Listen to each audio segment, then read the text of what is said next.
You're live. Great. Good evening, everybody. Hello. We're just going to wait for a few more people to turn up. My name's Simon. I shall be your host for the evening. And welcome. Well, that served me right for having the stream up next to me. That might be a bit confusing.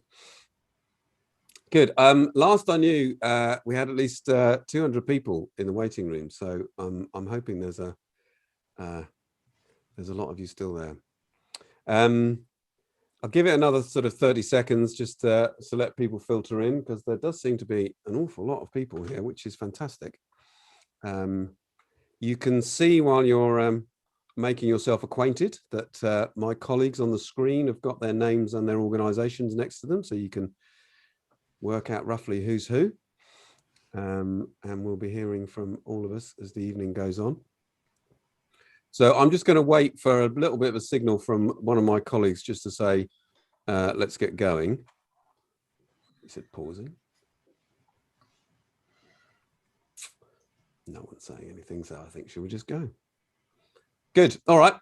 Let's make a start. Good evening. My name is Simon Pitt-Keithley, and I am from the Camden Highline. We'll do introductions as people come up, I think, so that people can introduce themselves as they appear before you and tell you about what they're doing here. But the event tonight is basically going to be introduction to field operations, and you can see the little FO for people from field operations and their team there from Street Space and VPPR, who are a local architect firm. They are going to tell you about their submission, about how they won this extraordinary competition.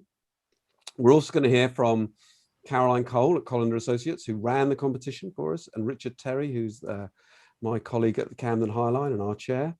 They're going to answer some questions for you. But for those of you who don't know, and I'm guessing if you've signed up for tonight, you probably do know a little bit about the Highline, but we are going to build an amazing park in the sky. And the fact that you're here tonight suggests that you get that, and you're going to try and help us do it. So welcome, and thank you for being here. So we have, by the way, got quite a few questions that people have submitted prior to the event, and we'll try and answer those as we're going along. And if you've got more, do pop them in the chat. And those that we don't get to, we'll try and answer separately, individually. Do remember to sign up to the mailing list. Below the YouTube link here, you should see some links to sign up so that you can keep up to date with us. Don't forget, you can still donate, and there are some fantastic rewards. There's a pack of postcards and our much coveted tote bag. Someone approached me at an event recently. I thought they were approaching me because they enjoyed my wit and sparkle, but they wanted to know where I got my tote bag, which was a little bit disappointing for me. But anyway, it shows these things are coveted. So back in 2017, when Richard and I were a little bit younger, we kind of stumbled across this idea that someone had suggested that there were bits of disused railway infrastructure in London that could be turned into a High Line a la New York or Paris or those other sorts of ideas. And we are part of, in fact, we run the local business improvement district, Camden Town Unlimited. We are funded by the businesses of Camden Town. And we decided that this will be a great thing for the area, and we should see how far we could take it and see if it could actually be done. So in that intervening period, we've done the feasibility. We've got quite a lot of good political engagement. 1,500 people have been on walks underneath. You can't even get up there, really, apart from a few of us have been up there in hard hats, but mostly you have to walk around underneath it. But 1,500 people have chosen to do that in groups of 20 and 25. I should make shout out quickly to Adam Richards, who's a former colleague of ours, who did an awful lot of that legwork, showing people around in the rain and the sun sometimes what that looked like. But yes, as I say, 1,500 people have done that. And of course, no one's been able to do it really in the last year, but still people have used the audio walks. If you haven't done that yet, you can sign up on the website and listen to a sort of narrated version of that walk. And over 100 people have done that, even in lockdown. We've had 300 people take part in volunteering activities. We've had over 1,000 donations over the website, and we've had 1,000 hours of education workshops in local schools. And we're just beginning. And it's really thanks to people out there in the community who supported this to get us this far, that has enabled us to get to the point where, yes, it's true, the Mayor of London's been tweeting supportive things about it, and there's lots of nice political buy-in and cross-party support, and of course there would be, because it's going to be amazing. But actually what makes it is the breadth and wealth of people on the ground, really, who've just been there supporting us in this journey and been part of it all the way through. So do remember where you were when you started getting interest in the Highline, because in years to come, you'll be able to say, yeah, I knew about this long before any of you lot. First up, we're going to hear this evening from Richard and Caroline, who are going to talk about the competition, how we run it, and how we got to where we are now. So I'm going to hand over to Richard. Terry. And I'm going to hand this immediately to Caroline, who's going to kick off with some background on the competition. Hello, everybody. My name's Caroline Cole. I'm from Colander Associates, and we were absolutely head over heels delighted to be given the opportunity to run this amazing competition for this even more amazing project. So the purpose of the competition was to find a design-led team of diverse and complementary consultants that could collectively create and deliver a really confident and forward-looking design for this project. One that reflected the ethos of the Highline and delivered a wonderful new public asset for London that would be open and used by everybody. So we set up a two-stage competition. The first stage, we asked the world and his wife to come along and tell us why they thought they were appropriate for this project, tell us about the team they put together. And we asked them to do, the challenge we gave them was to do a think piece of no more than 500 words and one A2 image that addressed a challenge that was humans and nature, the creative tensions that exist between an urban environment and the natural world. We got about 75 submissions, and my goodness me, some of them were absolutely extraordinary. The challenge was clearly close to people's heart. We had an amazing jury panel comprising Alison Brooks, the principal of Alison Brooks Architects and trustee of Open City, Wayne Hemingway from Hemingway Design, Ed Jarvis from the London Borough of Camden, Indy Johar, an architect and a good growth by design advocate to the Mayor of London, Catherine Moore, President of the International Federation of Landscape Architects and Professor of Landscape Architecture at Birmingham City University. And that was chaired by Richard Terry, who you met just now. The judging criteria, 70% of the marks were allocated to the design philosophy and the humans and nature piece, and 30% was on the team makeup. And 5 teams were shortlisted from the 75. And I'll leave Richard to tell you about those teams. In stage 2, the jury panel wanted to understand how each shortlisted team would approach the challenges and the opportunities that were inherent in the project.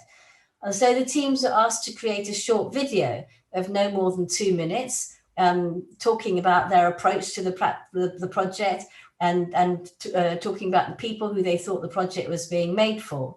And they were also asked to submit 2 boards, A1 boards, which were looking at the challenges, the design challenges that they saw it.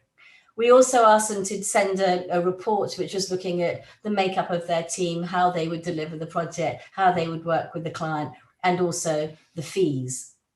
Now, the judging criteria at that stage were focusing primarily on their approach to the project, quality of design thinking, communication, and actually just the real passion for the project that was coming through. So I'll pass you over now to Richard, who is chair of the jury panel and as chair of Camden Highline, had a really big part to play in the competition. You're on mute, Richard. Thank you for that prompt, Simon. Thanks, Caroline. Good evening, everyone. Yes, I was lucky enough to chair the competition jury. Caroline did all the work and I had all the fun. So we had shortlisted 5 teams. This one led from New York, another led from Paris, another led from London and supported from Japan, another led from London and supported from Australia, and a last one from London. We received 5 extraordinary submissions. So the choice of a winner was never going to be easy. In our assessments, we were looking for these things: an appreciation of Camden, Camden the place, Camden the vibe, a compelling approach to the design of the project. On the one hand, for our communities, and importantly, on the other hand, for our visitors. Of course, a strong and well-organized team with a comprehensive set of appropriate skills. An ability to interface well with the likes of Network Rail, who of course own the infrastructure, and with Transport for London, who run the trains. A willingness to engage with our communities in the design process, and tonight I hope is the beginning of that. And last but by no means least, an ability to open doors and to support us in our ongoing fundraising activities for the project. The margins were fine, and frankly, any one of the teams could have delivered a project for us. But field operations pressed all of those buttons, and in the jury's opinion, were a clear winner. I'll just end with a sentence from the jury's report. It was reassuring that the design ideas were not fixed, and this is about the field operations submission. It was reassuring that the design ideas were not fixed, but intended to stimulate discussion, acting as a springboard for further debate. So let the debate begin. Thank you. Thank you, Richard. So we're now going to go over to hear from James and his team. James obviously is the winner. We're delighted to be working with them. And you're going to see some of the stuff that the jury saw and that made us so keen on James and his team. James, over to you. Thank you, Simon and Richard. On behalf of our team, let me say that we feel very privileged after this process, but also very excited to really get started.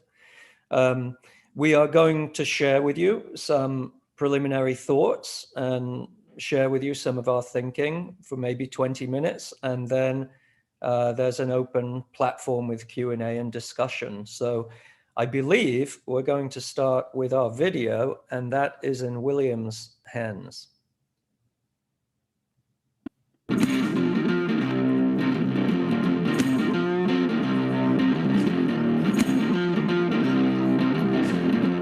don't know. Camden's already lit, so it's a bit hard. I love the people, the art, and freedom to express yourself. It's got the canal, and it's kind of old and new mixed together, but mostly old.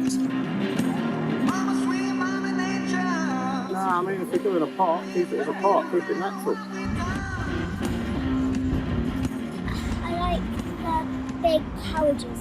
I would like to see more nature and more sustainability, so whatever's being built, making sure that it's built for tomorrow, not just for today. Our design team is passionate about creating something super special here. World-class, but distinctively local, authentic to Camden. An imaginative and social garden in the sky. Camden is such an amazing place, full of character and life. Designing a new Highline for Camden is an extraordinary and a once-in-a-lifetime opportunity. The Camden Highline should be a magical world above the streets, a place of encounters and discovery, nature and art. The Camden Highline will build community, provide opportunities for joyful experiences and meaningful connections in a new public space. We hope to create something truly transformative and lasting for the community here in Camden.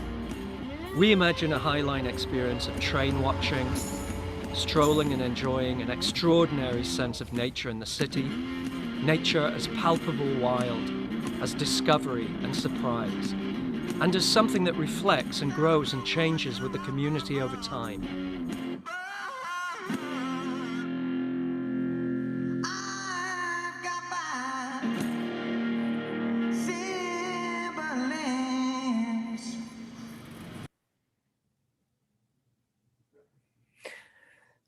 Okay, and now I will share a screen here. There we go.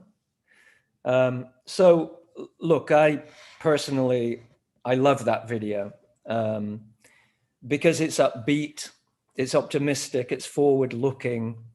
It sees the potential for a project like the Camden Highline to add significant value to people's lives, especially at a time where it feels as if the world is falling apart between the pandemic, the climate crisis, the various social inequities and ills. Maybe it really is time to invest in a project like this to try to remake our world, to make it better, stronger, more inclusive, more resilient, and more lovely. I also think that it's important that this is happening in Camden, in London. London is, of course, a wonderful mosaic of villages, towns, communities, a diverse and rich fabric with people of all ages from all around the world. So London is an extraordinary city.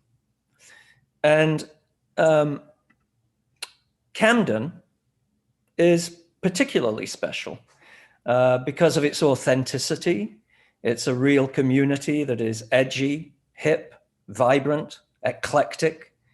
And so we begin here with the community, thinking about how to grow a design and a project that will evolve through authentic community participation. Here is Philippa Bannister with Streetspace to say a few words about our approach to how we will engage with the community as we begin the project. Hello. Philippa? Hi there, I'm Philippa. So as I'm sure you know, the Camden Highline is a green thread that will tie together various communities and work as a kind of connective tissue. You can see here Camden Gardens, the Green Triangle, moving east to York Way. We generally see different and distinct communities for each phase. The Camden Town Core in phase 1, mostly residential with significant heritage, the Agar Estate and adjacent areas in phase 2, and the Maiden Lane Estate and northern area of King's Cross in phase 3. These are made up of different groups of people, existing residents, new residents, businesses, young people, makers, skaters, and more. We will find creative ways to reach out to different groups and create as an inclusive a community of voices as possible. In particular, we want to focus on amplifying voices that may not have been heard yet through engagement, people who might feel this project isn't for them or just haven't heard of it yet. We plan to do this through our tried and tested engagement approach, which includes recruiting 2 young local people, enabling them to join the engagement team and co-produce activities and events. These paid and flexible roles provide an opportunity for rooted and authentic engagement, allowing community members to take a meaningful part in the design process, creatively telling the story and building a strong sense of ownership and stewardship of the Highline, almost as if it was an extension of their back gardens. Our proposal to you outlines more detail of our approach, but we are committed to bringing as many diverse and engaged voices to the conversation as possible. As James said, this is a unique and important opportunity for remaking our collective sense of opportunity, community, and value. Thank you, Philippa. And in regard to what we think we can offer the community, we've created a collaborative design team of creatives, including London artist Hugh Locke. Some of Hugh's work is shown here. And I think Hugh is particularly relevant because his work addresses issues of cultural difference, globalization, and cultural protection. Hugh says that he sees art and art programming along Camden's Highline as potentially ensuring that the surrounding diverse communities are foregrounded, avoiding the pitfalls of gentrification, and creating a dynamic art program that evolves and reflects local creatives. Similarly, I think the vision of nature, gardens, and plantings can speak to the community and to the authenticity of the place. We see the Camden Highline as green, rich with life, nature, and dynamic gardens. And in this regard, Piet Udolf is a world-renowned horticulturalist and planting designer, specializing in time-based gardens that grow, evolve, with varied expressions, never static and always changing, and derived from an ecological understanding of plant life. In this regard, we also see the opportunity to create gardens for people, garden plots where people can grow food, flowers, and support pollinators and wildlife. And this could be a strong expression for a gardening community who also then become the stewards and will help to maintain the various plantings and habitats. We also have Keith Bradshaw of Spears and Major to help design lighting for the High Line, not only for safety and security, but also for poetic experience and atmosphere. How the structure is lit, both below and above, will be critical to its presence and its effect over the course of the day and the different times of year. There are a number of other very important consultants on the team for engineering with AKT2, working with Network Rail, with Tony G, Heritage and Preservation with Robert Bevan, Sustainability with Atelier 10, and Identity with Pentagram. This really is a world-class professional group, but a key creative partner with me and field operations is locally based VPPR architects, led by Tatiana Van Proessen with Catherine Pease and Jennifer Reynolds. And so here I'd like to ask Tatiana to say a few words. Thanks, James. Well, it's a completely extraordinary and exciting project, and we are over the moon to be part of this team. I actually used to work with James and field operations as a young intern in New York, or New York's High Line. I was literally translating some of Pete's incredibly beautiful, painterly-like sketches into rather dry technical drawings. But I'm first an architect.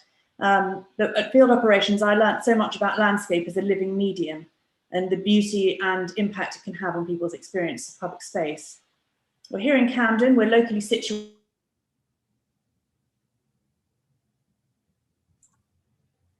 hospital terrace building in Camden, and we participated in numerous public, community and school efforts in Camden. And we're very excited about the opportunities here for the new High Line. We see ourselves as design collaborators with James and the team, and we will lead on architectural elements, specifically access points, stairs and elevators. The primary importance is that the stairs and elevators need to be inviting, welcoming and safe. They need to serve as wayfinding beacons as well as gateways. And our design approach will be to try to design each access point so that the experience of arrival, ascent, threshold, passage, and orientation is amplified. We need to slow people down and contrast the landscape on the top side with the busy activities on the street below. And we're working with different materials will be important in conveying a special sense of place. And the potential for small architectural pavilions, kiosks, and shelters will be significant both for social amenity and potential commercial value. And we want to be inspired by the viaduct structure itself, both as a masonry viaduct as well as a steel overpass. There's so much here already to work with and to draw inspiration from, and to create something that's very distinctive to Camden.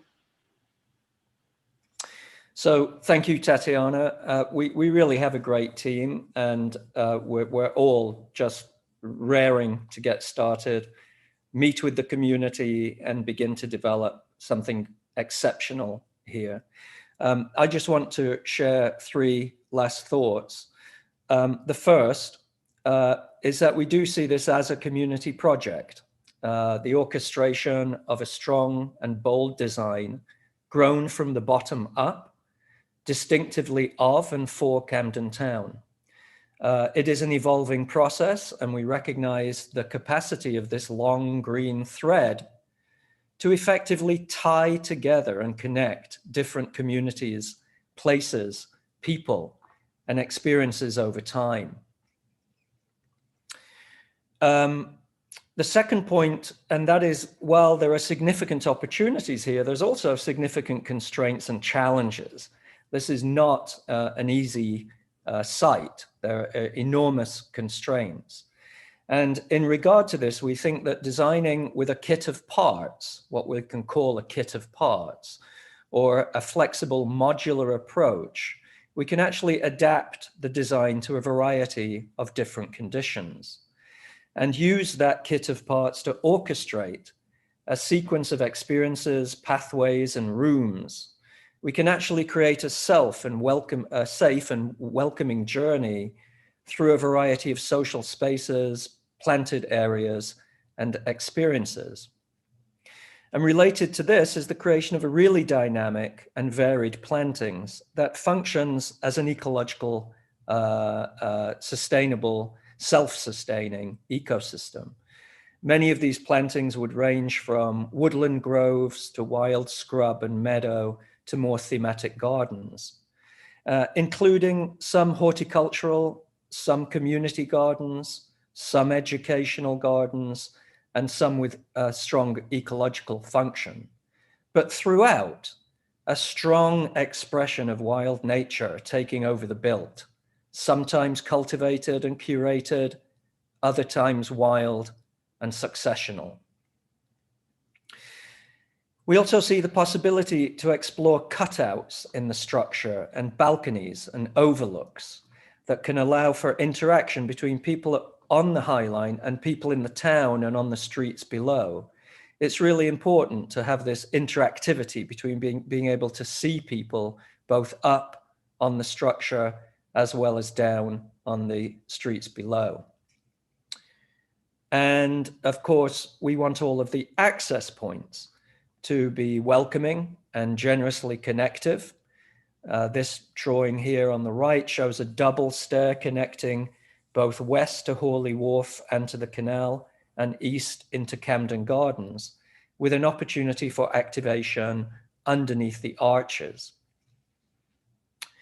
And of course, flexibility and drama to how each access point is configured, welcoming, public, and gracious. Now, these are all first suggestions and starting points in terms of how to address the opportunities here. All of these points are really just striving to connect communities and to provide new and dramatic experiences for all, to foreground nature in the context of a working railway and a vibrant urban centre. And we try to invoke a bit of this character through various collages.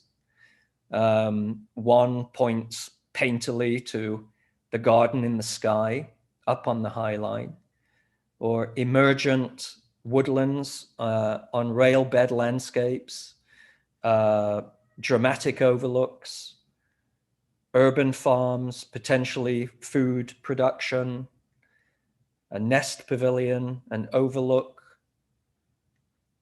and perhaps hanging gardens from the structure above down to the space below.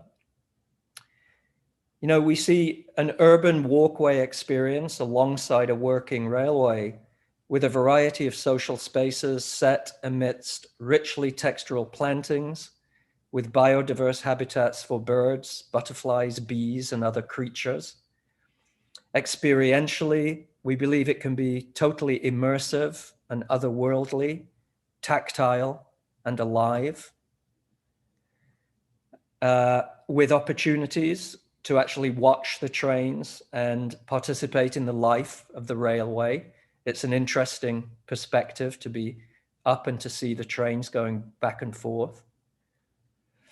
And as a kind of mashup, you see here the double play between the underside of the streets below, the street level, along with the top side of the viaduct structure itself. Lots of interactions between the two worlds. Again, an image aiming to be suggestive, open-ended, a bit disheveled, pointing to the fact that this project will evolve.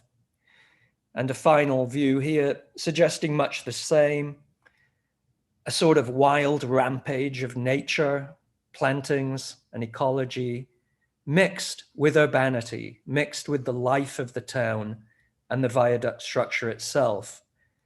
A place of nature, food, art, culture, gardens, overlooks, and extraordinary experiences, all born of Camden and born from Camden's various communities.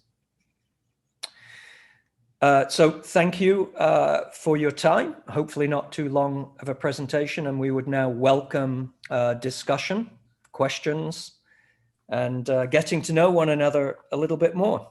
Thank you very much, James. Thank you, all the team. I hope you got a sense there of why they won, frankly. So we've got some questions from people questions that people have already sent in. So we're going to go through those as quickly as we can. James, I'm going to give you two to kick off, if that's okay. The first one is from Daniel Epstein, and it says, how are you going to differentiate this project from the New York High Line in terms of design and feel? I think you might be been expecting that one. And also there's one here from D. Searle, which says, given that many of the people living close to the High Line route live in flats with little access to their own outside space, would it be possible to include community gardening areas on the High Line to enable more people to get exercise and grow their own food or flowers for pleasure? James. So there's two questions there. With regard to the first, we of course designed the New York High Line, which has received international acclaim and is wildly successful. But we knew in putting forward our pitch for this project that we also needed to distance ourselves from New York's High Line. This is Camden, after all. It's a totally different context. And all of our work, all of our projects try to pay very close attention to context. We see context as actually informing and inspiring the design response. So we foresee a very different High Line here in Camden than in New York. Some of the things are fairly obvious, and that is that the visual and spatial context is very different. In New York, we have these massive buildings. They're very up close to the High Line structure itself. You have a series of magnificent views and vistas across Manhattan and also out to the river. Camden High Line is very different. The buildings are lower. You can barely see the chimney tops of various rooftops. It feels a lot more enclosed. It's a totally different context, physically, visually, and culturally. I think there also, the fact that the Camden High Line is a working railway lends a very different character. And so I think by default, because the contexts are different, I think our design response is going to feel very different. And secondly, as you saw in some of the collages, I think we have a little bit more of a rougher edged feeling for this project than the New York High Line. Something that is actually more participatory with the community, something that is more of a worked project or a working project that is evolving. So I think as the work develops, you will begin to see that we're trying to do something highly customized, very unique, and very particular to Camden. Thank you, James. Oh, sorry. You had a second question, which, if I understood it, was about gardens and gardening. And I would say, yes, of course. It seems obvious. There are many people, I think as the question said, many people live in flats and small accommodations. They do not have access to gardens. They have very limited access to open space. So to be able to see the Camden High Line as a place that people can have access to nature, can stroll through natural settings, can perhaps have gardening plots of their own to grow food and to grow flowers, to look for educational opportunities where children in the community can have a more visceral and palpable exposure to nature, to learn about ecology in the city and to learn about gardening in the context of the city. Yes, absolutely. A very good question, because that's exactly what we want to be able to do here. Thank you, James. Right, question I've got for Tatiana now here from Marion Jones. It says, there are only a few entrances and exits, and I wonder about access, e.g. some more elderly people or those with little ones might struggle to find an access point. I'm sure there are perfectly good reasons why it's planned as it is, but I wonder if there could be one at, for example, Bain Street, linked with the canal, or further along at Maiden Lane-ish area, where the access point could benefit a big community in social housing and new mixed housing. Tatiana. Yeah, I mean, I think this is really interesting. I mean, there's obviously a balance between, the number of access points and keeping a kind of special, slow, contained world up there. And also obviously the thorny issue of cost. But I think definitely I'm very, very interested in the Maiden Lane area, and because actually parts of the estate are almost at the same level of the High Line due to the change in levels. And there are some kind of open spaces in the Maiden Lane estate which back right onto what would be the High Line.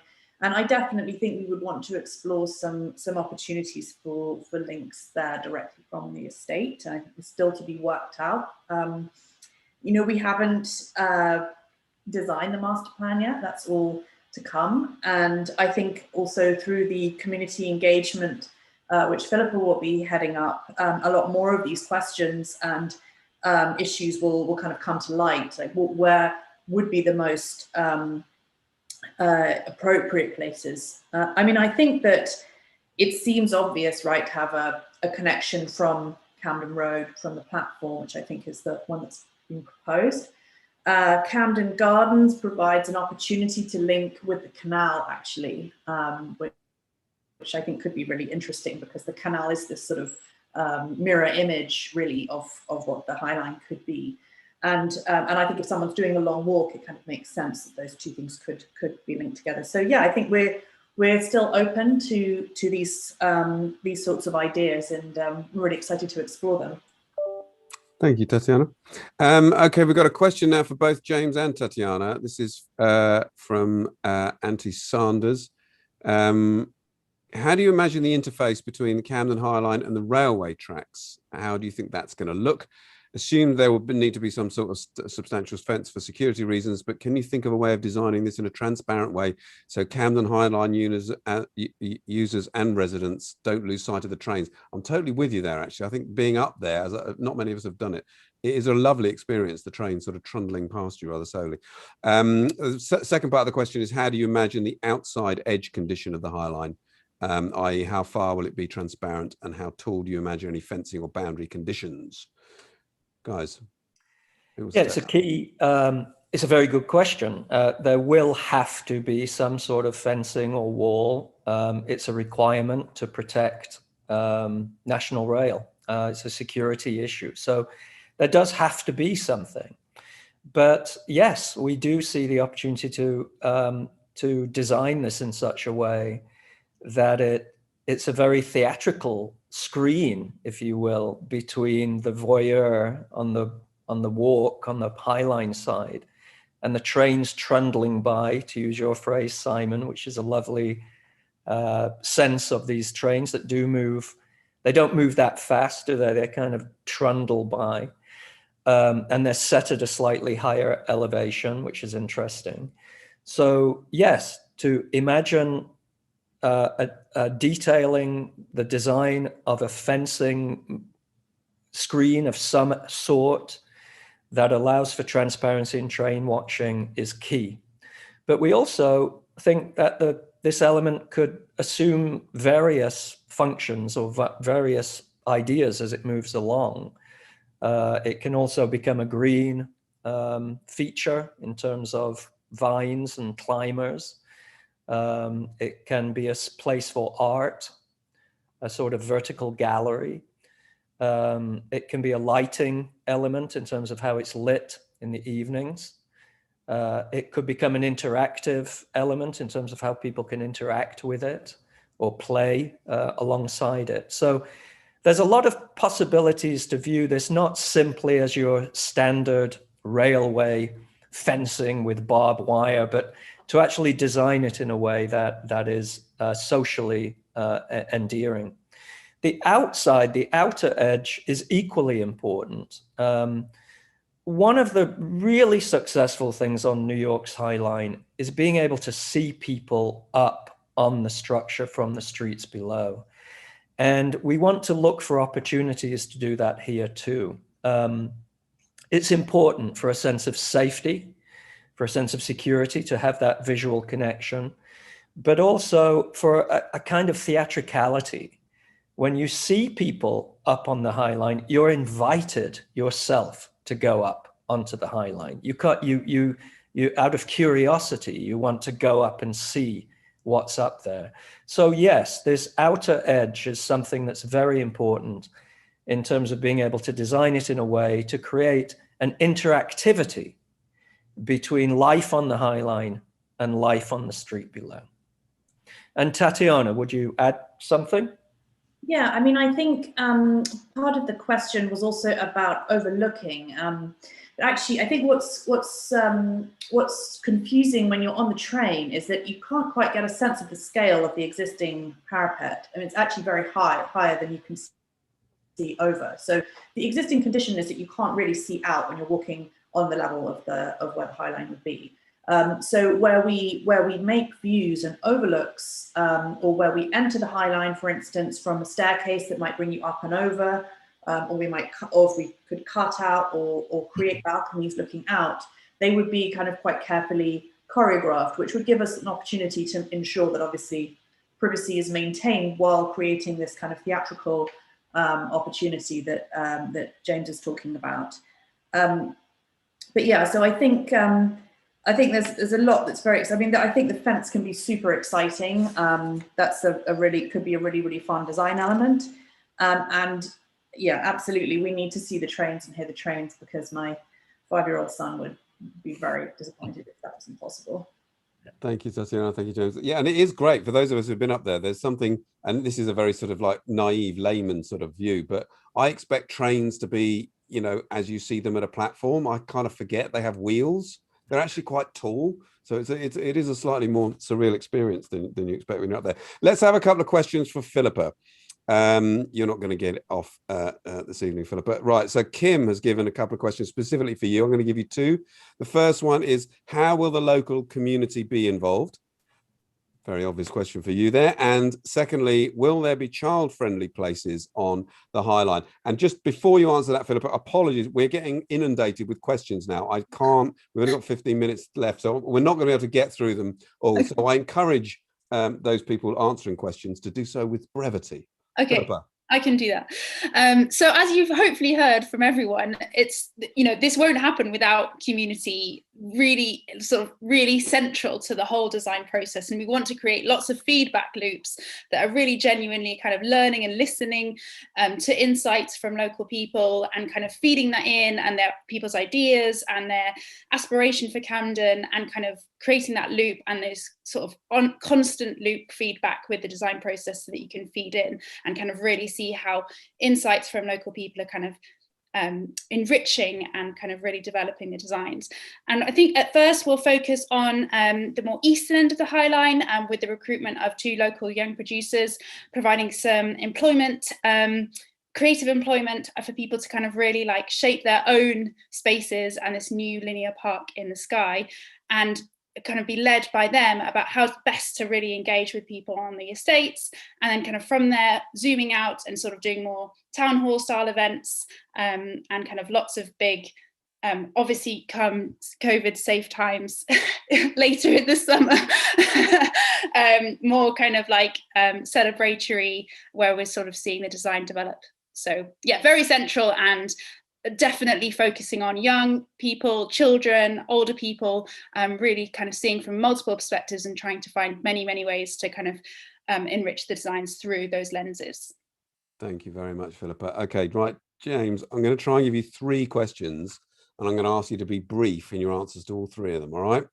So the first one is from Elizabeth. It says, do you have a list of plants or trees which will be used, and whether there'll be a donation scheme or sponsor a plant sort of idea? That's one.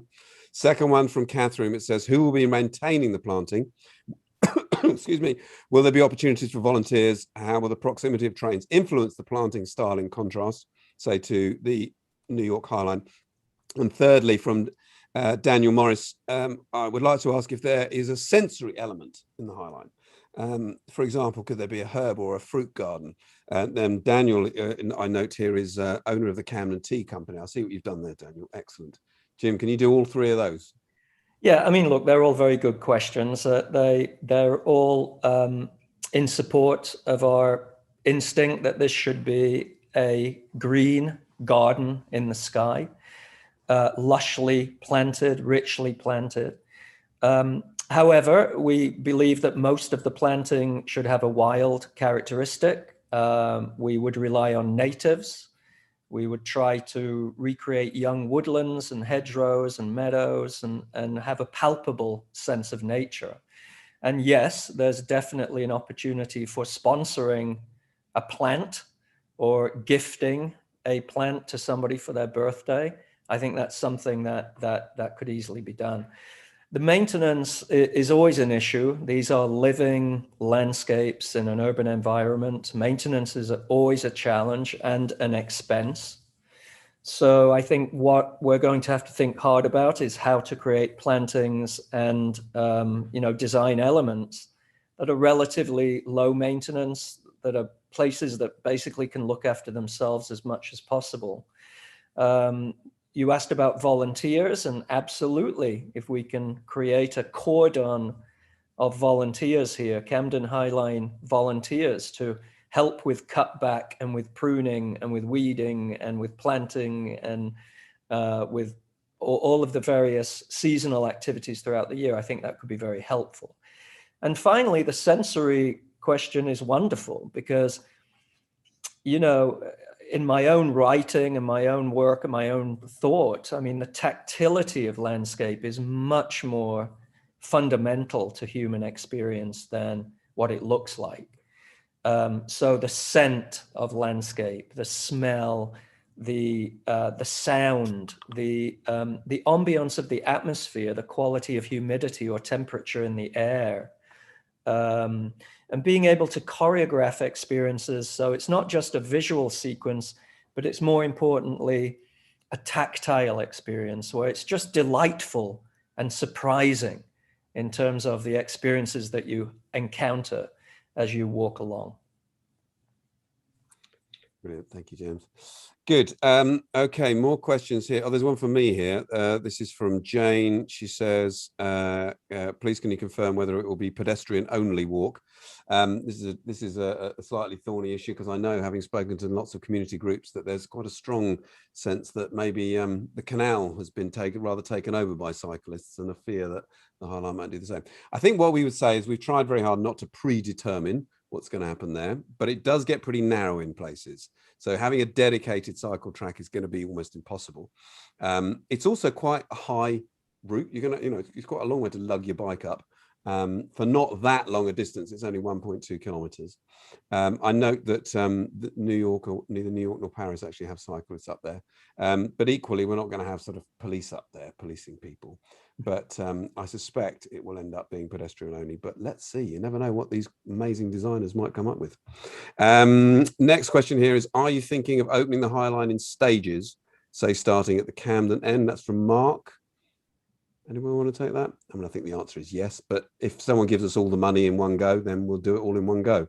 Actually, we probably haven't mentioned the timing, have we? This process that we're in at the moment is going to take about 18 months. So we think that James and the team will hopefully have designs, say, by the end of the year, beginning of next year, that will go through. There's then got to go through Camden's planning stages. So that's another chance for everyone to comment and see what's going on. So in 18 months' time, if those of us who are now turning our heads to the fundraising had all the money, then we could start building it then. And if we could do it all in one go, it'd probably take about 18 months to build, but that depends. So yes is the short answer, Mark. Sorry. I should have given you a short answer there, shouldn't I? Next question, please. Could you give an outline of how you're going to undertake an ecological assessment? And importantly, how will this inform development of the project? That's from Mark Spencer. Who wants to take that? I feel like that's a James one. Well, I think an ecological assessment is part of our survey and inventory work. Obviously, if there's any significant assets up there that we can retain and work with, we will. But ultimately, you know, it's the vision, it's the transformation, it's the additional plantings, the soil, the various ingredients, from fungi to bacteria to birds and butterflies and bees, all of the ingredients that will go into creating an enhanced ecology. I mean, we've spoken about this as being green infrastructure, and it is a story about ecology, but it's also a story about people and community, and it's also a story about mobility, being able to walk from Camden Town to King's Cross and vice versa. Great, thank you, James. Okay, next question here is from Thomas Field Music. Oh, and he says, have you considered retaining elements of the railway infrastructure and integrating into the design, e.g. if there were old railway lines or ironwork that could be integrated? Well, sure, absolutely. And again, it will be part of the inventory to see what's up there and to, of course, try to leverage the elements and the artifacts and the characteristics of the structure today, because that's part of its charm and part of its authenticity. Excellent. And question from Scarlett: how are you going to address the interaction between the passing trains and a quiet natural place? Well, it'll be a bit of both. I mean, the trains are a given. They're not that frequent. They're, what are they, every 30 minutes or so. And they do have this sort of charming trundling quality. It's not like they're zooming by. So I think there would be this alternation between quiet periods of time and a train trundles by. And I think that is again, it's an innate characteristic of the place that we should celebrate. And I have to say, it's also true that when you do get up there, there's an awful lot of nature very close to those trains anyway. You know, Network Rail have their work cut out, just keeping it trimmed, I know. So they can coexist quite easily, I think. And next question here is, will there be any digital tools to engage with the High Line? Digital sensors for wildlife, for example, footfall data to understand an understanding of the public coming to visit the High Line. That's from Audie. I hope I got your name right, Audie. Yeah, I think it's a lovely idea to try once this all gets underway, to try to coordinate interactive modes of information, wayfinding, data that could play out on people's phones as they wander along. Great idea, and something we'll definitely be looking at. Very good. And I know that's one of the things that Indy Johar, one of the judges, was particularly keen on, wasn't he? The future proofing of all this. Sorry, these are coming through as I'm reading them here. So this is a question. It says, one amazing thing about the High Line is that the Maiden Lane Community Centre roof is an amazing sunset vista from that perspective. Do you think there may be a viewing point opportunity there? That's from Charles. So I think there'll be quite a few viewing opportunities, but yeah. Tatiana, want to? Yeah, I mean, I think that the roof of the community centre is really amazing up there. And I think Philippa and I, when we walked up there on Monday, were thinking that would be great to hold an event there if we ever can, with this, you know, once this COVID's finished. But it's an extraordinary view. And there's also a garden below that which backs onto the tracks, which I kind of mentioned earlier. And yeah, I think we would be looking to see where there might be opportunities to open up between the two. And there definitely should be a conversation between the roof at the top and the High Line below. And that interaction would be really exciting. Good, thank you very much. All right, well, look, we're coming to the end of the evening. I just encourage our panelists, if anybody feels there's a last point they'd like to make, just raise your hand so that I don't leave you. I think we've had over 300 people on tonight, which is really fantastic, and James was talking earlier on about volunteer. We've already got a kind of mini volunteer army, actually. If you think that we have 300 friends of the Highline who came and helped do various litter picks and all sorts of things like that. So it really does feel like we're moving. I'm looking around. It doesn't look like our panelists have got any final points they wish they'd made.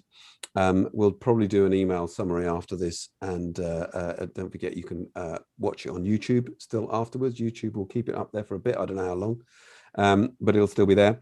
Please don't forget the links below this. So do sign up for the newsletter. Do consider making a donation.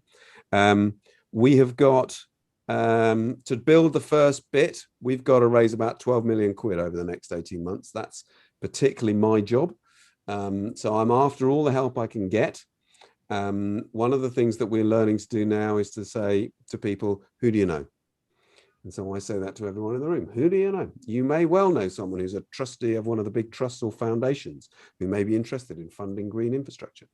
You may know people who have always wanted to kind of participate and give to something as amazing as the Camden Highline. So please, if you know of any links like that, please do let us know, get in touch.